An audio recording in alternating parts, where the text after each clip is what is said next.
What's going on, Kings fans? It's Tyler here from the Sacramento Breakdown. I'm going to be doing a quick recap of the Kings vs. Jazz game from January 18th. Hold up, that's really loud. Pause that. I normally, I write notes and stuff for the recaps, and I give a more detailed analysis. But last night was the Conor McGregor card, so I was definitely watching the UFC over this trash Kings team that we have right now. And then actually, Niners are about to play. I had to work, and then went to the gym, watched the Kings game at the gym, and didn't get to take notes, and Niners about to play, so I'm doing this real quick, fitting it in here. So I don't really have much to say about this game. I mean, in the first quarter, Bagley was really getting it going, in terms of his scoring, and he looked good offensively. Bagley is starting to come along offensively.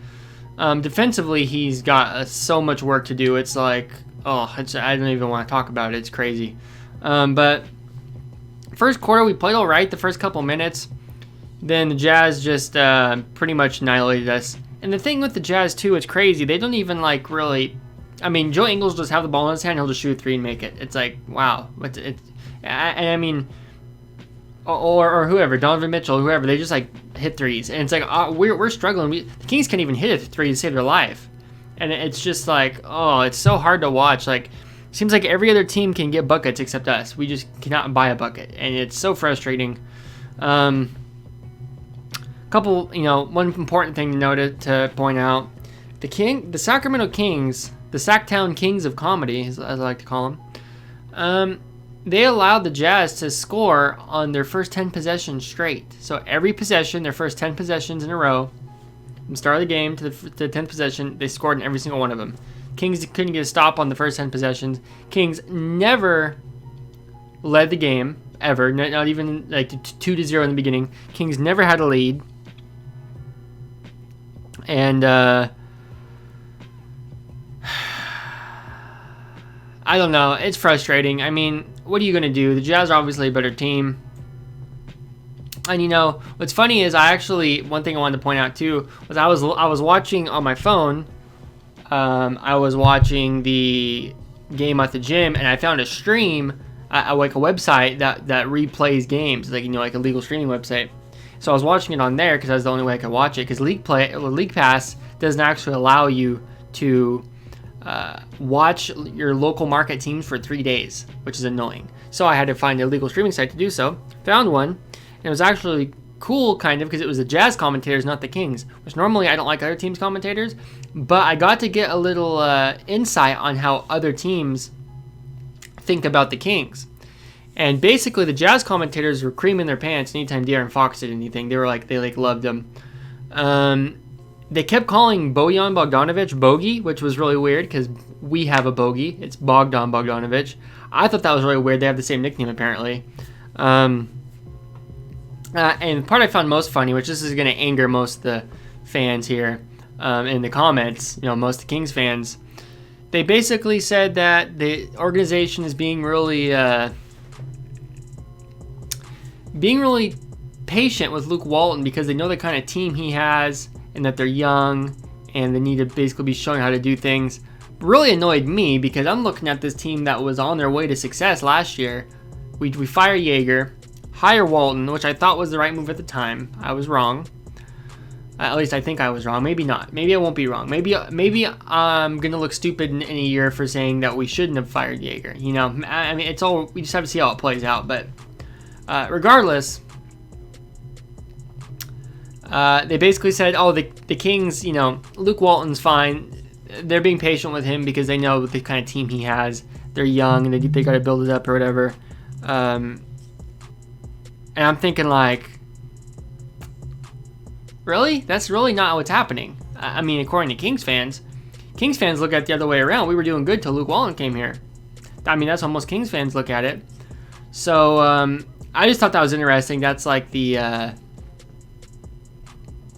the consensus going around from other teams, which other teams obviously don't know what's going on with us. So, it is what it is. Yawn.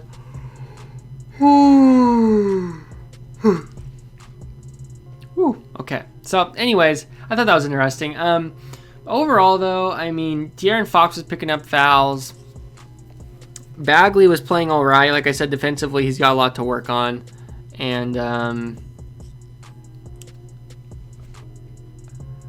I don't know. It's just like it gets to a point where you get sick of it at times. But I mean, what are you gonna do? I'm still gonna be breaking down the games. I don't want to quit doing it. But it's this team. It literally, and I've seen people on Twitter say this as well. This is the most like frustrated the fan base has ever been with the Kings. In 2011, the Kings were on the brink of leaving the town, and we were not this like nonchalant. We were like, we want to bring them back. You know, we love the Kings. But like, there's never been a time, in as far as I know, and as far as a lot of people on Twitter have been talking about, that the Kings fans have been this like frustrated with the team, and that's saying a lot because this has been a tortured franchise, probably the most tortured franchise of the last 15, 20, 25 years. So I don't know. In the comments down below, let me know what you guys thought about the game. I'm going to throw up the box score here real quick. So we got Bielitsa. He shot 3 of 4, 10 points. Marvin Bagley, 8 of 19, 17 points, 7 rebounds. Towards the end of the game, he came out with like a foot injury. I don't know if he's hurt or what. I hope not. But he can't seem to stay healthy. Harrison Barnes, 9 points. Didn't really do much.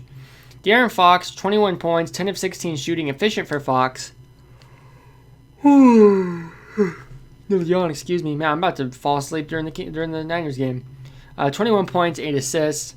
Buddy Hield, 14 points, 3 rebounds, 3 assists. I mean, not much there. Harry Giles only played 3 minutes, which I don't understand why, considering, why is Harry Giles getting his minutes slashed when we don't have Rashawn Holmes? I don't understand that at all. Joanne Dedman played 12 minutes. Yogi Ferrell played 3. Corey Joseph, 23. Bogdan played 23. And Justin James played 11. They had to go deep into their bench because of the Ariza trade, yet Giles still didn't get hardly any minutes. Don't ask me. I don't get it. But, yeah, and then if you look at the Jazz side, here we go. Bojan Bogdanovic, 30 points, 6 of 9 from 3. I mean, come on. Rudy Gobert, 28 points, 15 rebounds. I mean, come on, 3 blocks. Donovan Mitchell, 6 of 18. He didn't shoot that well, but he didn't need to. I mean, they were just getting the ball to Gobert at will. Gobert was just dunking it. And Gobert is not that talented offensively, so those are pretty much all just dunks. And, and we couldn't stop it. Joe Ingles shot 1 of 7. Royce O'Neal shot 1 of 4. So you got, between Donovan Mitchell, Royce O'Neal, and Joe Ingles, you got a combined 8 of 29 from those 3 as your starters, and still didn't affect us. We still lost. We couldn't, basically had 3 starters play like crap, and it didn't matter. So that's pretty sad. The Kings couldn't take advantage of that. Jordan Clarkson, 8 of 13 off the bench, of course. We got to have a bench guy score 20 points. It wouldn't be a Kings game unless we got lit up by a bench guy. You know how it is. Mike Conley came off the bench. So, anyways, yeah, overall, pretty disappointing loss for the Kings. But then again, they've all been disappointing recently. So, what are you going to do? Sorry for the shorter breakdown, but that's going to be it for this one. If you're on YouTube, give this video a like. Actually, you would be on YouTube because I didn't stream this one. This is just a YouTube video.